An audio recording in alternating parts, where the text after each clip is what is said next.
On the Crested Butte is Home podcast this week, my guest is one of Crested Butte's most successful entrepreneurs. If you've eaten pizza or tacos in Crested Butte, there's a good chance you've been to one of her restaurants. And I really wanted to dig into what drives her to work as hard as she does, and a lot of that has to do with her love of travel and the vacations that she gets to take during the off seasons. And also, she's really been putting herself out there during this coronavirus pandemic, giving away free food, doing farmers markets, all these things. And so we talk about philanthropy as well. It was a great interview. And there were some little problems with the Zoom recording. I used to do these in person and the sound quality was a little bit better, but don't worry about it. It is still a great recording. And please welcome Kyleena Falzone to the Crested Butte is Home podcast.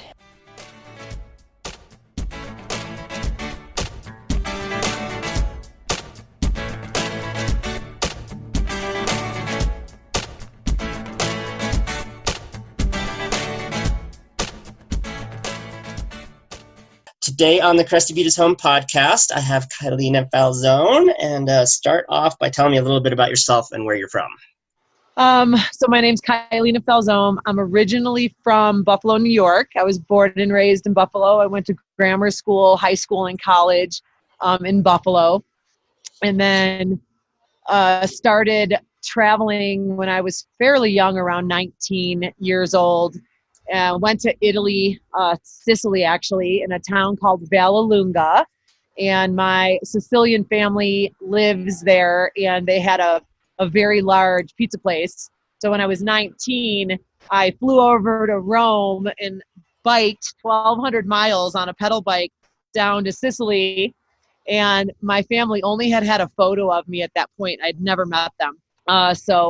All they knew is like the Italian cousin was coming from America, and they had a picture of me and then picked me up at the bus station once I got to town there. And I spent a few weeks with them and watching their operation. That's when I knew I wanted to open a restaurant. So it started really early in life for me. Both of my grandfathers had like Italian delis, butcher shops. So I've been in an apron since I was like 5. And I knew that I loved to travel, like from a very young age as well. So I was like, all right, I got to figure out how do I incorporate travel into my like career for the rest of my life. So what I did is I set myself up with different restaurants. So I worked at the same restaurant in Vail, and then I worked winters in Vail, and then I worked summers in the Hamptons. And what I would do is I would travel like 4 months a year. So I would work the winter season in Vail, like December, January, February, March. And then I would travel the world in April and May. And then I would go to my summer job in the Hamptons, and I would work June, July, August, September. And then I would travel in October and November. So I set myself up to be able to travel 4 months a year. And I never had to worry about where I was going to work. I would just call my bosses and be like, hey, I'm back this date. Always got the best schedules. So I set myself up for this like really cool situation where I never had to worry about like, what was I going to do when I get home from traveling? And then I started shipping stuff home from all over the world. So I've been to 89 countries now. And I started just shipping decorations back to like where my parents lived, and they're like, what are you doing? I'm like, I'm gonna open a restaurant one day. Just put all this in the basement. They thought I was crazy. So I would ship stuff home from all over the world, and then I would work or waiting tables in Australia. I waited tables in Thailand, and kind of just made this whole situation for like that period of my life to set me up for like opening a restaurant. And every time whenever I was working in these restaurants, I was always like, show me the liquor, show me how to do the liquor order, show me how to do the food order. I'm like, you don't even have to pay me, because they're not going to, right? They're not going to pay a 22-year-old girl like trying to learn all this stuff. So I would just sit in on payroll, and I would sit in with the chefs and watch how they did the food order. And I just did all of it for free. I put so much time into like free work, but it was free. It was an education for me. And then I learned every position in the restaurants. I started as a dishwasher when I was 15, started working dishwashing, and I would see all the cooks like smoking outside. I'm like, this is so cool. Like, I want to be in the restaurant. I just thought it was just such the most unique thing. And it's just been in my DNA. It's definitely in my blood. Then when I was ready, so I would be working in restaurants, working my butt off. And people would be like, are you the owner? Are you a manager? Are you an owner? I would start to hear that all the time. And I was like, I'm ready. Like, I know I'm young, but I got it. Like, I had put so much time and dedication and work into it, and opened my first restaurant when I was 28. All the hard work and stuff paid off for sure. So I was able to open my first restaurant that was called the Clarence Center Coffee Company. It's actually still running. Opened in, what year we opened there? 94, 98. We opened in 98. And it was where's that at? So if you look it up, it's in Clarence, New York. So when I was going to open my first restaurant, I was like, I need to be like close to home. I wanted to be close to home because my father was there and all my uncles were there, and, building out stuff, because I was brand new at the restaurant business of owning. I've always worked in them. So I just wanted to be close to home for the first one. My sister had called me. I was living in the Hamptons at that time. And she's like, Kyleena, there's a perfect spot for you. And I'm like, where is it? And she's like, it's in Clarence. Clarence was like this really cute, like, they called it a hamlet. So it was where like the suburbs met the country. And there was like this old farmhouse. And I was like, all right, I'll come and see it. So I flew home, checked it out, and you can look it up online. It's still functioning. It's called the Clarence Center Coffee Company. And if you click images, you'll see the old farmhouses that we converted into our first restaurant when I was 28. And it's let's back up a little bit. Like, what were you into in Buffalo other than deciding that you wanted to run a restaurant? Like, were you into skiing and outdoors? Like, I'm just always curious why people end up in Crested Butte. So, it's so funny. Everyone's like, what's your hobby? I say work.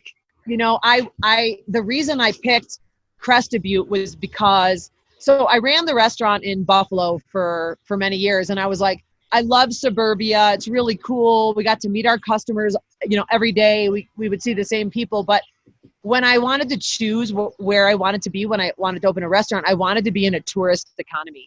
I wanted to be where people were coming to like have a blast, hang out with their family and friends, and have an ever-changing customer base.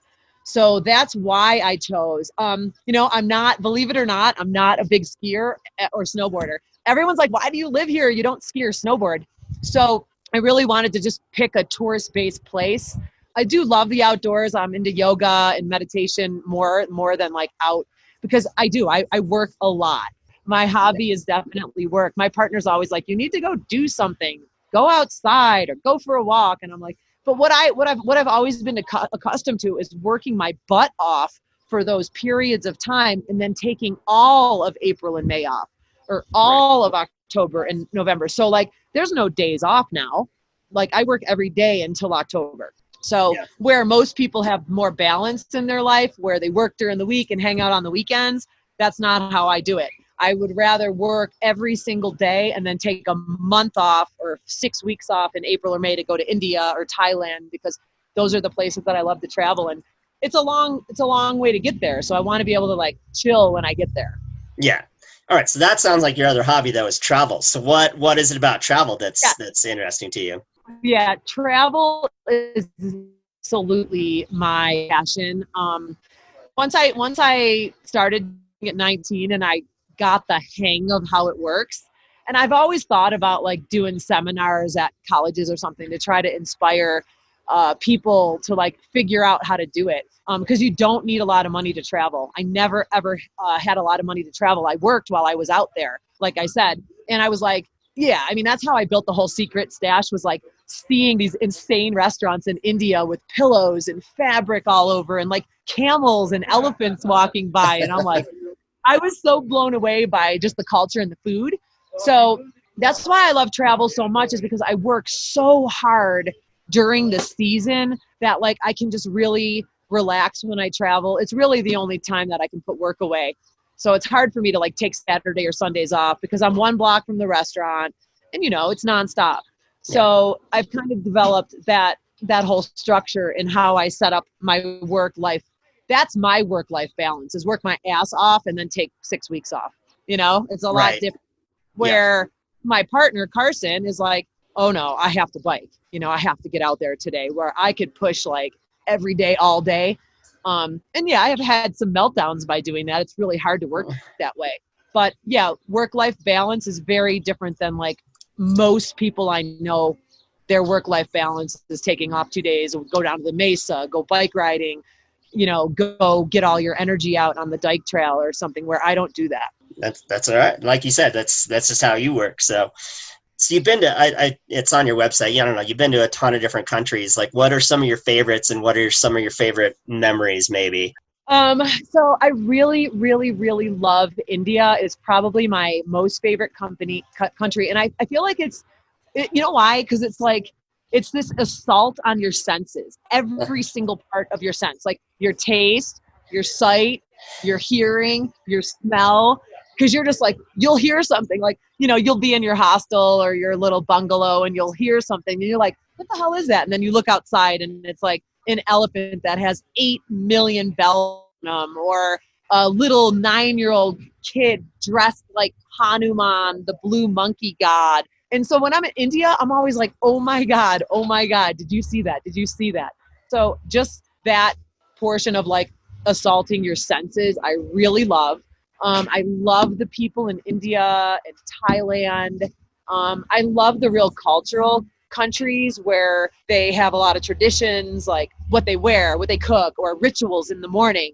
You get up at 4:30 in the morning in India. If you walk down to the river, they're doing like all these insane like rituals of, washing themselves and praying to the sun. It's just stuff that you just do not see in America. And I'm just super moved by those types of things. So my favorite countries are India, Thailand, Vietnam, Cambodia, and it's just like the rich history there and the respect levels of how the younger generations treat and communicate with their elders. That's something that I don't see here. When India, I mean, the grandma, grandpa are like God. They are making sure that their feet are up and that they have tea and that they're getting massages daily. And the older population is so ingrained of the family, and something we lack here in America. Yeah, I really think. I love to watch all that, and I just adore I definitely like third world countries more because I love connecting with the children. I'll tell you a project I'm doing right now where I'm raising money for starving kids in India. Just matter of fact, right before I got off the phone with you, I just transferred $2,000 to a friend of mine in India where we're feeding kids there that are really literally starving right now. So I just really love I went to the slums in India. Have you ever read the book Shantaram? I haven't, no. Amazing, amazing book if you ever have time. It's called Shantaram. It's actually a true story. But, like when I go to India, like the first day I was there, I went into the deepest slums I could find and like hung out with those people and went to their weddings. And I just try to get myself into these situations that are just so not normal in America. It sounds like you'd really like to get immersed too then, because that's not, people go to India and they go to the Taj Mahal, they don't go to the slums. Usually. Yeah, I go to the slums. And I went to the Taj Mahal. So it was really cool too about maybe 18 years ago or 17 years ago, I was in India and I took this one particular route from Delhi to the Taj Mahal to Rajasthan. I did this whole entire route and it took me about 6 weeks. And when my son was 11, just a couple years ago, I pulled him out of school and the teachers are like, what are you doing? I said, I'm taking my son to India. And they're like, I know, but we're right in the middle of school year. I said, I totally understand that, but I can't go on vacation in July and August like most people. So I'm taking him out of school. Can you guys? So I did the exact same route, my son, that I did 18 years ago. So there was pictures of me at the Taj, and then I took him at the Taj, and he got to see like where everything at the secret stash came from. It was just this phenomenal experience to show my son India and Nepal. And Harkin, my son he's 15 now, and going to India at 11 years old and seeing the poverty, like Harkin's like, I would be at my little bungalow and Harkin's like, Mom, I'm going to play cricket with all these kids. And I'm like, where are you going to be? He's like, I'm over here. And I would go and they're playing like in this garbage dump. And my son was like having the best time of his life interacting and learning about these kids that have nothing, and he would come to me and be like, mom, like they don't have anything. They don't have Xbox. They don't even have a pencil. So it was just so cool. And, I'm trying to teach my son philanthropy and community service with a lot of the stuff that I'm doing here in Crested Butte as well. And I don't know, I just, like, what are we doing here? What is life about? What is our purpose? Everybody's always trying to find that and read millions of books on why are we here? And I just feel like I've found out why I'm here and what my purpose is to do all these amazing things, for people. I'm starting a nonprofit now. I'll tell you about that when you're ready. And some really good things have come out of this pandemic for me.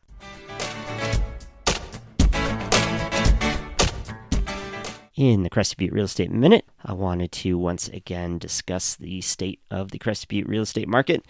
And I am recording this at the end of June 2020, and it seems like the market is recovering quite well from the pause it took due to coronavirus this spring. It has been very busy. Nearly 100 properties are currently under contract, and in fact, it takes 4 to 5 weeks just to get an appraisal right now. So it has been very busy, and we still have pretty limited inventory. So if you are a seller and you've been considering selling your property in Crested Butte or Gunnison, please give me a call. My name is Frank Consella. My number is 970-596-7990. My website is crestedbutterealestateagent.com. And you can contact me there as well, or you can sign up for my monthly newsletter so you can stay up to date on the market. Let's get back to the interview with Kyleena.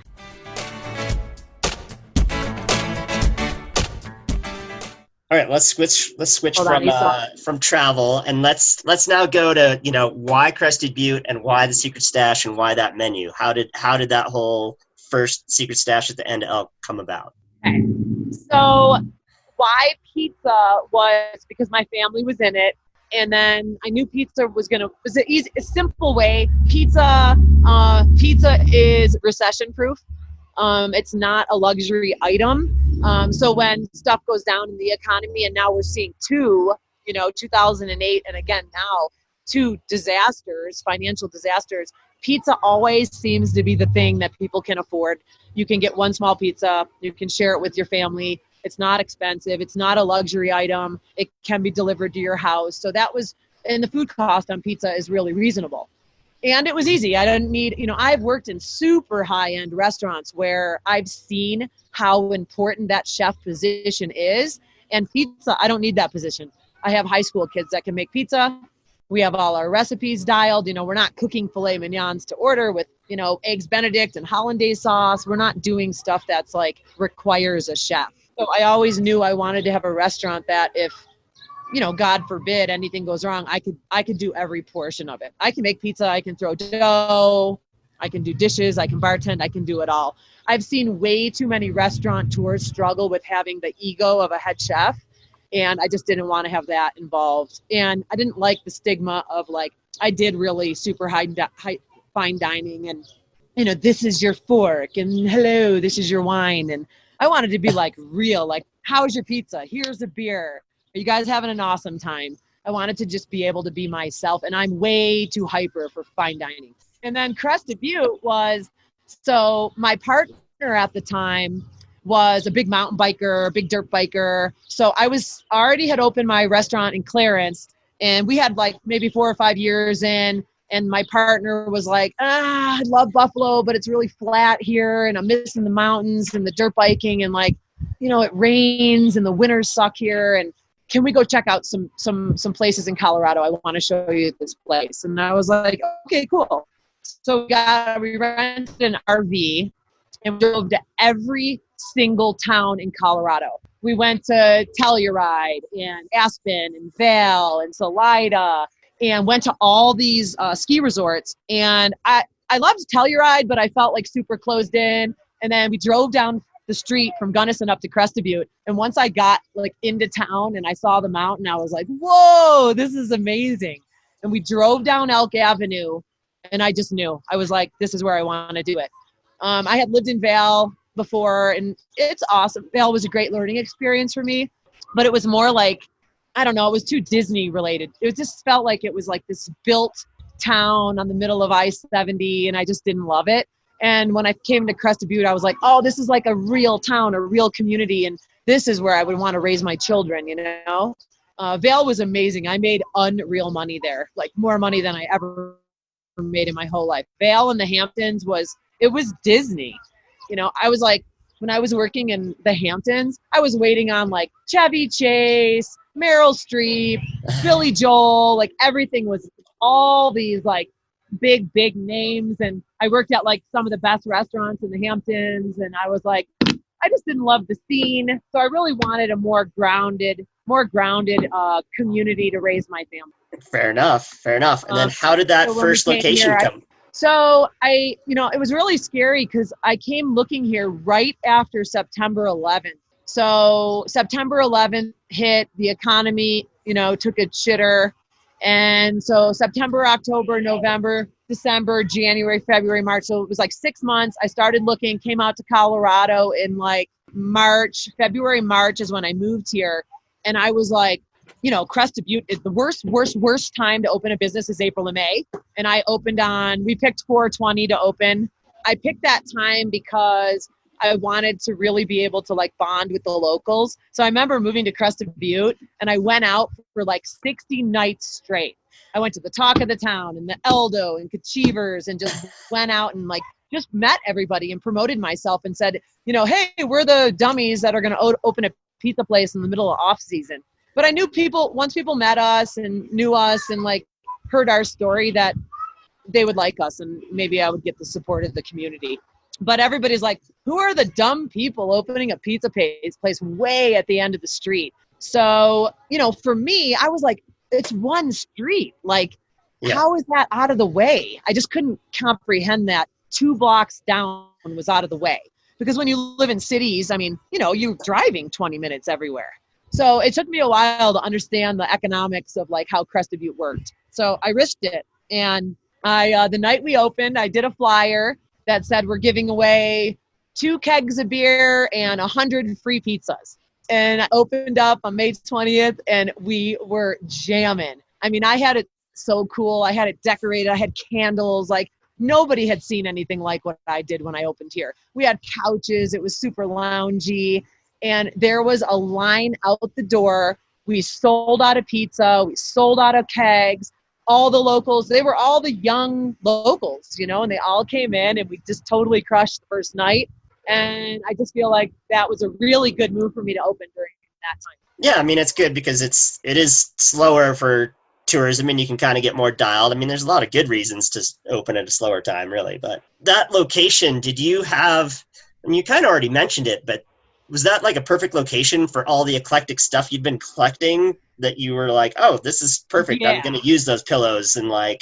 Yeah. It was like absolutely. The building was like made for the first secret stash because when I walked in and I was like, I saw the upstairs had vaulted ceilings. So you almost couldn't put tables there. The only thing you could do was sit on the floor. So I had 1, 2, 3, 6, 7, 8 tables that were on the floor, painted it red, had my vision of how it was going to look. It was the most perfect location for me. And it was the secret stash. When I came up with that name, we actually had a couple names. One was going to be the Karma Cabin, Dharma Den, or the Secret Stash. Those were the 3 I had picked out. Nice. And the Secret Stash is a real ski term. The Secret Stash is, the runs that only like the locals know about. Actually, Ski Magazine 1 month had a cover and it just said Secret Stash, really huge on the cover. And I was like, perfect. Uh-huh. So that's when I decided the Secret Stash name was going to work for that. It was like hidden. It was always the place at the end. And then when we opened, our tagline was Secret Stash, the one stash the locals will tell you about. So people were just like stoked on the name. And we sell a lot of merchandise because of that name. If it was Kyleena's Pizza Place, I don't think probably not as much merchandise, but people really, really love the Secret Stash term. They love that term. What I'm saying is you've already kind of mentioned this. You like to work. That's like something you really enjoy doing. So I assume that's why you decided to move locations and open up other restaurants of other types. I mean, Yeah, how did you hit that point? A smart mentor of mine a long time ago said, Kyleena, do what you love and you'll never work a day in your life. So I don't even like see it as work, except for, my biggest headaches are, employees. We'll get into that, but, and 90% of they're great, but it's like the stash is a monster. It's big. So the training is, and especially in a seasonal town, a lot of changes every season, retraining. And we do have a lot of the same people in certain positions, but like, support staff, bussers, hostesses, like our waiters are always here and our bartenders and our cooks. And I do a lot of really cool things for my staff to keep them engaged, because I have always worked in the restaurants and I had awesome bosses and I had some not so awesome bosses. So I was like, when I'm a boss, I'm going to do all the things right. I'm going to try to do all the things right and not do the things that I saw other owners fail at. And I think that was like, that's why I have such awesome staff. Everybody's always hurting for employees, but we seem to not be. Yeah, no, that's a good testament to your leadership then. That's what I would take it as if I were you. Well, I want to talk about, we're going to totally switch it up here, but I actually want to talk about the sweet spot, because you've been so incredibly successful with everything you've done. And maybe that was successful too, but on the surface, I mean, it didn't last too long. It was up at Mountaineer Square for people who didn't know. But I'm really curious what that experience was like versus the super success of the stash. So sweet spot was, oh man, that was like, I feel like that was our best build out. So Carson, my partner, actually headed that whole project. He did the entire build out in that building. And we invested $100,000 into that spot. We were building it for it to be there forever. And it was amazing. But what happened was, because there was super high end residential above where we were, we had a conflict with the music. And because it was an expensive lease, CBMR owned the property and it was not cheap, we built into our business plan weddings and events. And when they took the music away from us, there was no way to pay the rent. I love Sweet Spot. I still think it was our coolest build out. I think it was better than Bonez and the Stash. It was very successful, but they took away my ability to, you can't make money on, it was a 1920s Parisian martini bar, candy store, and arcade. And you can't make tons of money on candy and martinis. The big money was going to come from the $20,000 weddings that we would do. So we had a lot of conflict with some neighbors upstairs, and I worked so hard on trying to, work with them. But in the end, we had to have bands and we had to be able to do weddings. And at that point, I was like, I don't want to come to work and fight every day. I don't want to piss them off. And, they were like, we're not going to be able to like sell our condo because you guys are loud. I'm like, I know, but look at the flip side. If there's no retail and restaurants down here, no one's going to buy your condo anyway, because there's going to be nothing to do up here. And that's why the base area has always been, no offense, but slightly lame. CBMR approached me, come up there to add some life, to bring a secret stash vibe to the base of the mountain. But it was just impossible without that revenue stream. So I pulled out. That makes sense. Yeah, I had no idea that was a major part of the business that just could never happen. That was the reason. Otherwise, if we could have done weddings and events, we would still be there 100%. Interesting. It just, I didn't want to go to work. I didn't want to go to work and have to fight. And like, I could have soundproofed it, but then I would have had to put $100,000 into their building, and who knows if it would work. And I was like, forget it, I'm out. Right. And then they changed the lease later or whatever. Yeah, that's a little tough. And I was able to get out of it. I said to Kat, I'm like, listen, you guys came to me. And now you're not telling me I can have music. You got to let me out of this lease.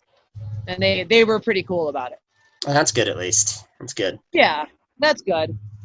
Because they really could have hurt me. One of the things that you did up there, and this might lead into the philanthropy conversation that you were mentioning we could have too, but I remember up there, like that, Karma and his Momos were there, and I think Third Bowl was just getting going. And you've helped out Danielle. I mean, you've helped out a lot of budding entrepreneurs, I think, too. So how do you work those people into the mix and help them along their journey? Karma and Jimmy are like amazing. And, unfortunately, they've been down since March 14th. I don't know if they're going to be reopening. So I was like, Karma, we got to figure out a way to keep you going. So now every week I'm selling frozen momos for them where people can steam them. So yeah, I've always had really positive influences and people that helped me. And I used to speak at the colleges, the young business classes. And I've always loved that aspect of it.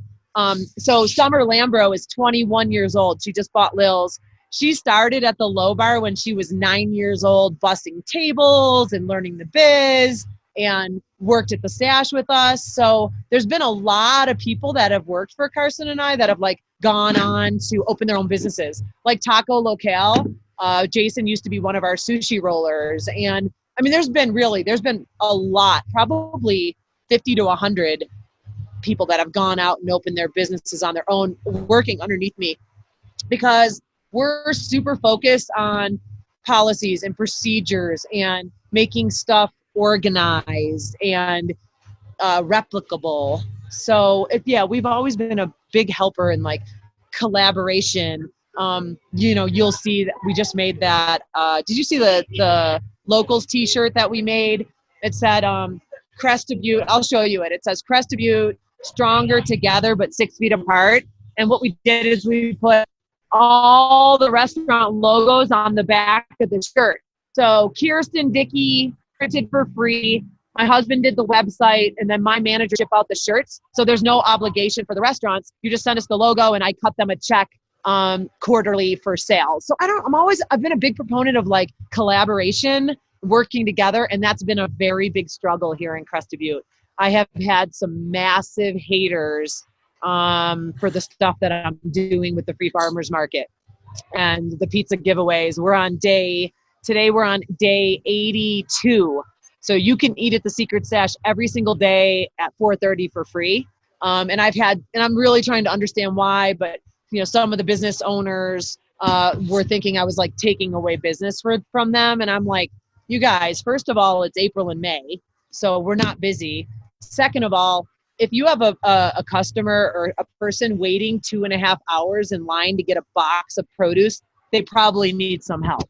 They're probably not going out for a $60 steak or a drop in $40 on lunch right now. So I'm a big big on collaboration, big on trying to help people get started. Even at the Secret Stash, restaurants are synonymous with drinking and drugs and free drinks if everybody does well. And I'm not into that. I do free yoga classes, free meditation. I do life coaching, your first home buyer seminars. I'm really trying to give our staff tools that develop them as people to take the skills they've learned with me on to their next thing. Because we have big meetings at the beginning of each season where we bring all the staff in and we say, we know you're not going to be a waiter and a bartender forever, but like we expect a lot out of our employees and like the professional level, and not coming in, not smoking weed, not drinking, not coming in hungover, because our customers are so important to us. And I spent months, I wrote a 15,000 word manifesto on hospitality and how we do it at the Secret Stash. So when I hire somebody, they have to read. It takes about 40 minutes to read this paper that I wrote. So before anybody even interviews, I say, read this, tell me what you think. I want you to know the people who you're working for. Then let me know if you're interested in working, because I'm creating a very different culture at the Secret Stash with my employees. That's awesome. I've worked at most of the time they're like, well, we love it and we love it, because it's all employee building. Like, I'm only as good as the employees, and so if they're happy, then that filters down to the customer. Like, I'm in the middle of probably at the worst time on the planet building employee housing in town right now. So we just completed a triplex here in Crested Butte over at Paradise Park, and just got employees in there this week. With the employee highs, I definitely had some mentors that were like, oh, maybe not a good investment. but it wasn't a financial investment for me. It was more of a compassion investment and walking the walk and talking the talk. And if I do take care of my employees, then and I'm tying up X amount of dollars that I'm not really making money on, but providing something awesome for my staff. Well, and it's like you said, I mean, there's a cost to continually getting new employees, and if that helps you keep some of your best ones as costs keep going up here, that's going to probably be worth it in other ways. And I wanted to mention too, like you keep talking about all your, the culture, and I definitely grew up working in restaurants, and my first job, I always tell people this story because my first job ever was at the Chart House, which is, you may know the Chart House. There was one in Vail. Oh yeah. And, I was 15, and every single person there, all the way up to the CEO, has to start as a dishwasher because they have to learn the whole deal so that they aren't just tossing all their crap at the dishwasher, all the way through. And it just made that restaurant work so much more smoothly than any other restaurant I ever worked at. And there were other restaurants where it was, like you said, it was just like this crazy party, and you're like, it was weird.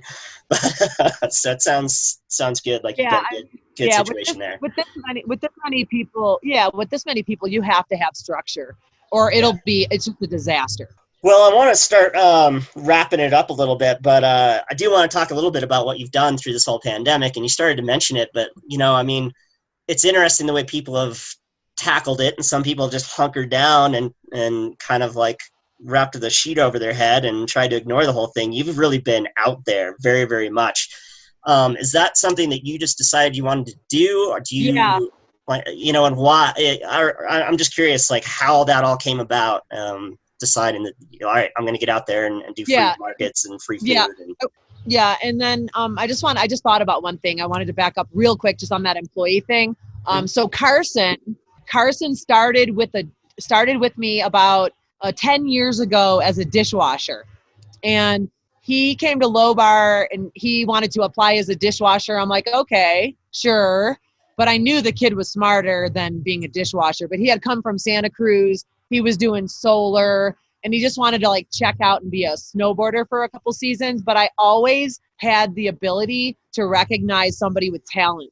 And I always had my eye on Carson. I'm like, dude, he's not a dishwasher. And then next season, he's like, oh, okay, can I be a waiter? Sure. Can you be, and worked his way up bartender, then to HR. And then he came to me and said, I want to be the project manager when we bought the company store building. And we had, it was a $2 million deal. We had 44 contractors. It was a big deal. And I was like, Carson can do it. I just knew he had the quality. I just knew he could do it. And Carson was like, I want to be the project manager. And I was like, sweet. So Carson was a project manager, built out the whole entire company store, managed 44 contractors and all this stuff. And so he never asked me, how much am I going to make? He was super loyal, super trusting, the hardest working guy you've ever met. And so a couple years ago, I gave him a percentage of the stash with no investment. His awesome. His investment was his time and his loyalty and his honesty. And so now he's part owner in the stash and is building a house now. So it's been, just recognizing employees and building them up. So not only collaborating with other people, but recognizing talent within your own company and always look for that. I've learned that from other entrepreneurs. If you're looking at video editing or we just got all of our drinks on our YouTube channel, I didn't hire out. I hired one of my snowboard kids to do it, and he did a phenomenal job. So always looking internally to work with your staff, which is good. Okay, getting back to the pandemic. So I have worked every single day of my life since I was 15. So I remember it was right around March 13th and 14th when stuff was getting real serious. We had a line out the door. There was people everywhere. The regulations started changing immediately. People were getting sick. And I looked at Carson. He looked at me. And I'm like, dude, it's over. We got to close it up. And I was horrified, absolutely horrified, because everything happened so quickly. So on March 14th, I laid off 140 people. I went home and threw up physically. I was physically sick. And they were like, can't work. You can only do to-go and delivery, all this stuff. And I went home that day. had an absolute breakdown. And I got up in the morning and my husband's like, what are you doing? I said, I'm going to work. He's like, what are you going to do there? I said, I'm going to figure it out. So came to work. And that day I was like, no, you can't. I had a sign, you can't come into our restaurant, but I can give you free hot chocolate. So I set up a little window and I gave free hot chocolate, coffee, tea, because there were still a lot of tourists in town that hadn't gotten out yet. And they were like walking up and down the streets and there was nowhere for anyone to go. So I played music and was giving coffee and stuff away. And then I was like, all right, we got to figure something out. There's no way I'm going home. Did not work. I wasn't going to wait for the government bailout. No way. I have massive overhead between Stash and Bonez and where the old Stash was. So I had 23,000 square feet of restaurant retail space sitting empty on Elk Avenue. And I was like, oh my God, like my overhead is high. If I just go home, we're never going to make it. So that's when I came up with the idea for doing these pizza kits, because everybody was like, stay home, you can't go out. And luckily we had already had, to go and delivery in place. So we started doing the dough, the sauce, the cheese, and we started marketing these pizza kits that you could take home and do with the family. And then I had my first huge order from King Systems here in Crested Butte. And King Systems, Adam and Josh, the owners, reached out and they said, hey, we want to send 100 pizza kits to our clients. And this is when I learned the massive, massive power of social media. I had never done a live social media ever. Never, not once. So I got that big order, posted on Facebook, like, awesome, King Systems is incredible. They just ordered 100 pizzas from us. Then I got another one from Benchmark Mortgage. She ordered 350 pizzas and sent 180 to the hospital, 100 to our firefighters up here, and then in Gunnison. So that spun off. And then I was also working with my son. So we were doing daily runs to Gunnison to get people groceries that couldn't leave the house. So I'm like, Harkin, my 14-year-old son, he's like, I'll drive down, Mom, every day. I'll drive down with you. So I was in the car with him one day. And I was on Facebook and I hit the live button. And Harkin's like, Mom, you're on live. I'm like, what? And then I had like 50 people and 60 people and 70 people watching us live. And I'm like, hey guys, what's up? Going to Gunnison to get groceries. So that's what spurred the social media for me to be able to get donations, because I raised over $80,000. That's so much money. So what happened was I started doing the pizza kits. I was cool. People are going to get sick of pizzas, do tacos. So I combined both restaurants. I brought the Bonez crew to the Stash, and they would do taco kits Monday, Tuesday, and Wednesday. And then we did pizza kits Thursday through Sunday. So then people started ordering taco kits, and we were sending hundreds of those out. And then I got to the point where there was like hundreds of orders. And then we made masks, Stash masks. We made Stash shirts, got on the internet, sold like 300 masks. So the funny thing is we were up 40% in April and May, up. Wow. So we hustled and like we all came together selling merchandise, selling T-shirts, and then the social media, because everybody was like, I needed to reach my donors because there was like 200 people in Crested Butte, and it's funny, I've been criticized from some people, not many, but like, oh, she's using social media to like her advantage. I'm like, duh, like how am I supposed to reach the donors? Do you want me to yell over to the mountains? Everybody's stuck in their house on computers. So, I saw this as a massive opportunity to connect with the people out there. And then started saying, hey, if your company wants to donate and feed our locals, today we're on day 82 straight of feeding our locals. And that all came in from donations. And then what I was doing was like, if you look at my Facebook page, I was on live going, thanking all my donors and showing them the 250 people in line, like not in their face, giving people privacy, but then the donations just started rolling and big, 5,000, 3,000, 3,000, 2,000, anonymous. And the money started coming in and I was like, whoa. And Carson's like, whoa. And we're all like, oh my God, what are we going to do? Like, we need to manage this money and make sure everything gets to the right people. So we started putting all their monies every day. And then, you know, this is how then people were like, hi, are you a nonprofit? We'll give you triple the money. We'll give you 10,000. So I was like, this is interesting. So on my website, so then my husband made me a donation button. My husband's super smart with like media. So he set up a donation button on our site, and it said 4 things. It said pizza giveaways, taco giveaways, farmers market, or let Kyleena decide. 95% of the donations just said let Kyleena decide. So that I knew people trusted me with their money. I knew that people would trust me to do the right thing. I mean, people were stuffing checks in cash in my pockets. I would come home at the end of the night with like $3,000 in my pockets going, wow, this is pretty impressive. So money. So now I want to start a nonprofit. I want to start a nonprofit called Thoughtful. And the concept behind Thoughtful is, you know, everybody's always like, Kai, you're so thoughtful. You're so thoughtful. So I really found through the pandemic, my husband's like, Kai, you work all day and all night, and I've never seen you more excited about like helping. So now I want to turn that skill that I have into raising more money for people in our community. You know, we had another suicide yesterday here in Crested Butte. Young boy, I'm sick over it. Local Crested Butte kid, grew up here, committed suicide yesterday. And then I had, remember when there was like 3 suicides about a couple years ago, all within a 6-month period? All 3 of those people worked for me. Struggled with substance abuse, drug addiction, alcohol, depression.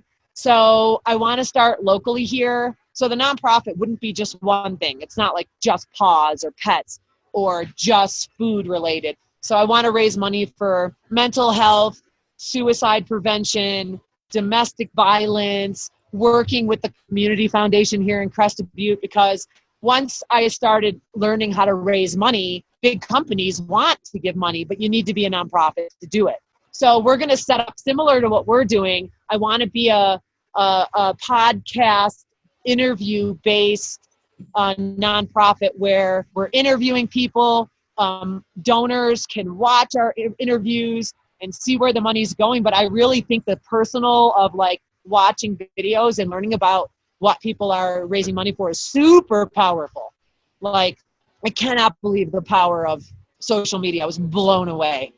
And then another thing, what came out of that is one of my really good friends in India, he set his alarm every day at 3 a.m. to get up and watch my Facebook live feed, because they were on complete lockdown in India, you know, in a 400 square foot concrete apartment. So he would get up and get his sister up and his mother up, and they would all watch my feed. Well, guess what? He's on day 19 now of raising money to feed these children in India who are starving. So he's on day 19. So now I'm trying to raise money for him. Like I said, I just sent over a couple thousand this morning. We're supplying rice and dal to these kids that are living literally in like tarp huts with dirt floors that are literally starving. So now I want to do good on a much larger scale. So it blows me away. This whole project has been unbelievable. So those farmers markets cost about $10,000 a week. So I raised $10,000 a week, and then I take the money and I distribute it locally, because I've got a lot of heat like, oh, you know, people think I'm pocketing the money. I mean, it's been really rough, especially with some of my colleagues here, where I'm like, you guys don't understand what I'm doing. You don't get it. So if you're waiting 2.5 hours in line, you need some help. So this week will be our 10th farmers market, our 10th free farmers market. And then the food giveaways, our last day is Friday. I picked day 83 because it has like day 83 is a significant number. I picked 83. It's a really special number. It signifies abundance, optimism, positivity, success, prosperity, accomplishments, achievements, and confidence. So that's what the number 83 means. So Friday will be our 83rd day straight. I've not missed one day. I haven't gone on one paddleboard, one bike ride, nothing. I've been committed to feeding our community. I feel like I've been supported here in our community for 18 years, and it was time to give back. and people ask me, oh, what's your motive? What's your motive? And my motive was I was born into hospitality and I want to feed people. That's it. That's the message, and like, give back. Awesome. Well, that's a perfect way to start wrapping it up. So I'm going to ask the last few questions. So Crested Butte is home for you, and you just kind of started to talk about community, and I will not be surprised if that's your answer. But why do you choose to make Crested Butte your home? It's funny that the anonymity and like not non-anonymity is like a double-edged, right? Mm-hmm. Everybody knows your business. Everybody has to comment. My son, when he was little, he's like, Mom, stop talking to everybody. It would take us like 3 hours to go to the post office, but I look at Tuck and I look at Polly, who just passed away, and a lot of people in our community. And what a beautiful thing to walk down the street when we're older and know everybody. So I really wanted a sense of community. I wanted to raise my kid. Like, kid can't do anything without I getting a phone call. It takes a village. Numbers and just the amount of, when I picked Crested Butte, I really wanted to be a big fish in a small pond. I could have done this in any city. We've been looking at expanding for years and franchising, and I keep coming back to like any of our customers all day and just being the grind of doing it for no reason. Here I can make a bigger impact, and that's why I picked Crested Butte. Awesome. I just love it. It's so rad. And I get the best of both worlds. I get to work hard, get to know the community, and then I get to split in the off seasons. I love I wanted to pick a place with off seasons, particularly because travel is my passion, and I want to be able to do that on the shoulders. Yeah. Well, man, we could talk about everything all day, but we'll just do the last question. Who else should I interview? So Carson is like the complete opposite of me. He's in Crested Butte for the snowboarding, for the mountain biking, for the outdoors. So, and he's just such a calm, you'll see just the different personalities between him and I. And he's an amazing person to interview. Are you like Stephanie Prater? Do you know who Steph Prater is? Yeah. She was actually just a couple interviews ago when I interviewed Jenny Stillo. That's who she said I should interview as well. So yeah, Steph Prater, she's been here over 40 years. She's seen amazing changes. Her father was Dan Prater. He actually passed away because he choked on a piece of steak at Slogar when he was 47 years old. Dan Prater, and that's the Prater Cup here in Crested Butte. So Stephanie is an event planner. She just got the pulse of Crested Butte. She's such a hard worker like me, entrepreneur, never in a bad mood, always in a good mood, always looking for the silver lining and stuff. She's a good person definitely to interview. Carson West, Maddie Brown is another amazing character. Maddie lost everything Maddie Brown is the sound guy for Alpenglow. So he's the guy you always see he does all the big events. Yeah. So he just lost everything. He lost everything. I was actually able to hire him when we got our PPP money. So he's been helping us. He's going to be involved in the nonprofit because Maddie and my husband, Eric, are really good with audio and visual and editing. So we're going to set up a studio in Bellevue, like, Joe Rogan. Uh-huh. I love Joe Rogan's setup. So I want to do it like, I really want to have like fabric in the back and have all the mics and headphones on everybody and really cool interviews with people. Cool. Cool. Yeah, I actually, right at 1:00 today, I have another interview with Inc. Magazine, which I'm super stoked about. They found me. They're doing a story on altruistic small business owners. So if I can get an Inc. Magazine, that'll be sweet. That would be really cool. That'd be really cool. Yeah. Awesome. Well, thank you so much. And I'll let you know when this comes out. Well, I want to buy you. I want to buy you lunch. So hit me up. I'd love you to come and see. This is our new patio. You see it on Elk. Have you seen it yet? I have not driven by Elk since the one-way started. So yeah, I got to check it all out. Yeah. So see all the seating. Yeah, it's really cool. So that's all. But yeah, hit me up. I'd love to buy lunch. Maybe we can have a coffee in person. Sounds good. Yeah. All right. Thanks for listening to the Crested Butte is Home podcast. Please subscribe on your favorite podcast player or visit crestedbutteshome.com for all of the episodes as well as real estate information. And I also wanted to mention that this interview was a suggestion to me on social media. So if you have someone you think I should interview, just let me know anytime. I'd love to do it. My name's Frank Consella, and I will see you again in a couple of weeks.